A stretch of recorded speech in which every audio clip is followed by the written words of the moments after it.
There is a lot of fluctuation at the top of the odds market in the ACC.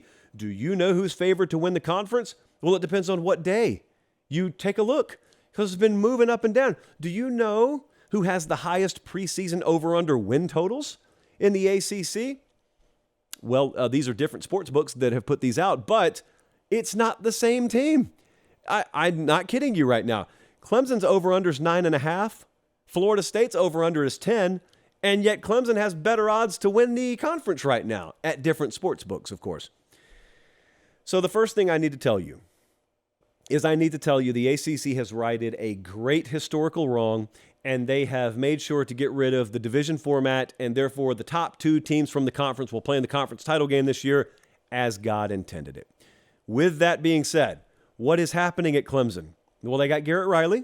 If you have skipped the entirety of spring, the offensive coordinator from TCU, the one that played for the national title, they got him. We get to see him paired up with Cade Klubnik at quarterback. DJU moved along to Oregon State. They are 36th, are the Clemson Tigers, in returning production. Defense is going to be strong again. It's not a concern. Not nearly the concern that the offense is. And there are reasons to be optimistic, but this is Clemson now, coming off a relatively down year production-wise, to the point where it is fair to look at them and say, I'll have to see it. Now, North Carolina, defensively, you always look at them and say, I'll have to see them be good defensively. Well, with Clemson right now, it's fair to say, I'll have to see them be an elite offense. And they open at Duke, and it is popular nationally, casually, to look at that game and say, well, that's one dub. Then Charleston Southern, that's another one. And Florida Atlantic, that's another one. Duke is not an easy win, people. They are not at all. We'll talk about them in a second. So that's the Clemson side of things. The FSU side of things. The FSU Seminoles have an over-under preseason of 10. My, how far we've come. And they open against LSU in non-conference action.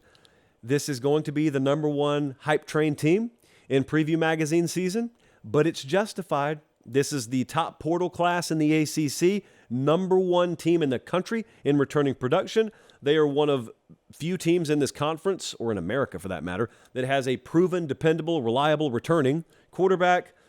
They're at Clemson in week 4. Like I said, they open against LSU in week 1 down in Orlando. They are, as of now, where are they? 1, 2, 3, 4, 5, 6, 7, 8. They're tied for the 8th best odds to win the national championship. This is Florida State. This is a team that as recently as 24 months ago, people were telling you was dead in the water, need to fire the head coach, this is a dead end, we need to move on, we need to clean house, blah, blah, blah. They didn't, and they are reaping the rewards here. Year 3 under Mike Norvell. Whomst amongst us knew that if you gave a guy time and just let him work, let him cook, as Bradley would say, things can happen, and things may very well be getting set to happen. I was looking the other night at some of the early, week 4, week 5, week 6 schedules. We may be at that FSU Clemson game. You never know. What about Miami? Miami has the 5th best odds currently to win the ACC at plus 1,400. Their over-under preseason win total has been set at 7.5. What do you need to know? Well, they replaced both coordinators. Did you know that? Kevin Steele's at Alabama now. Shannon Dawson replaced Josh Gaddis as offensive coordinator. And not only that, they kept Tyler Van Dyke. There were those rumors, rumblings. Well, the starting quarterback there has been maintained. And you may think to yourself, if you saw his stats last year, oh, who cares? Well, I do. Because hardly anything about Miami's offense worked last year. And Tyler Van Dyke was not a freshman. We've seen him be productive before, and then he fell off a cliff along with a lot of other facets of that team, which means he didn't forget how to play, just wasn't put in the best position last year. Let's see if this is the right position for him this year. They're number 35 in returning production. They were top 10 in recruiting, top 15 in the portal. They play the top 4 teams, though, in the ACC. So this is the time of year where you want to start focusing on schedule a little bit. 3 of their last 4 are on the road. They need life. If you're a Miami fan, if you're just me sitting here talking about Miami, we need to see life. A&M comes in there in week 2. Need to see life. I need to be watching them saying, first off, wow, this true freshman class really looks the part. Secondly, I need to be saying, there's Tyler Van Dyke. And thirdly, this team looks a lot more tough, physical, disciplined. This is what Mario Cristobal talked about at his introductory press conference. And then you get deeper in the year and you don't want to see him look like Charmin against anyone with a pulse. That's what we can't have this year. Speaking of non-existent defense, has anyone heard from North Carolina lately? Sure, you've heard from Drake May, who gets 10 times the attention of his entire team, but have you heard from North Carolina? They are plus 750 to win the ACC. That is the 4th best odds right now to win the ACC. Interesting. Drake May has a lot to do with that, obviously. Huge question, again, is going to be defense. This is an older coaching staff. Gene Chizik is still the DC up there. They lost 10 defenders to the portal, which may be a good thing, maybe a bad thing, depending on whether you thought they were worth anything last year. They weren't. Let me tell you, points per game allowed, 102nd. Total yards per game allowed, 116. Total pass yards per game, 116. Rush yards per game allowed, 86th. They were tied for 114th in 20-plus yard plays given up. They were abominable. Abominable. Twice I've used that word tonight. So North Carolina, they have a schedule that sees them go to Clemson very late. And they also play Minnesota. That's the game you've all been clamoring for. The old Minnesota-North Carolina tilt. Ask and you shall receive.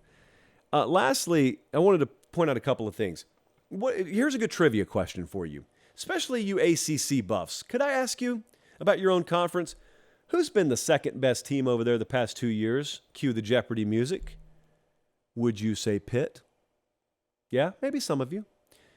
I'm not sure that we'll be singing that tune this year because Pitt is 119th in returning production, and their previous 2 recruiting classes are 2 of the worst that we've seen under Pate Narduzzi. 20-7 over the last 2 years is wonderful. It's likely we have seen the apex of Pittsburgh football in these past 2 years. No shame in that. Duke. Did you know that Duke entering last year, so around this time, they were plus 50,000 odds to win the ACC? That's like Kevin Malone betting $10 on John Mellencamp winning an Oscar, just because if people offer you 10,000 to 1 odds on anything, you take it, right? Well, if someone offers you plus 50,000 juice on anything, you take it, although you would have lost. But Duke was a surprisingly good team last year. So they were plus 50,000 going into the beginning of last year. They're plus 4,000 going into the beginning of this year. They returned 71% of their production. They've got Riley Leonard, the most slept-on legitimate quarterback in all of America. Mike Elko, out of the spotlight, but doing big things over there.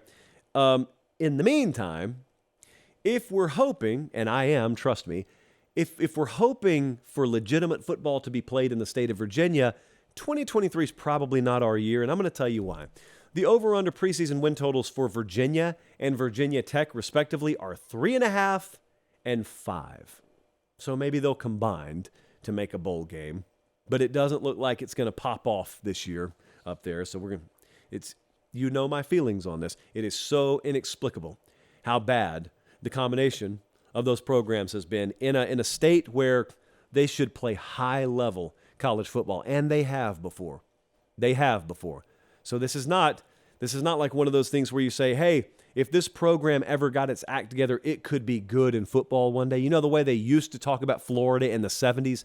No, Virginia Tech's been there. And Virginia, even when Virginia wasn't there, they were at least pumping out first-round draft picks. No one's doing that up there now. Ridiculous.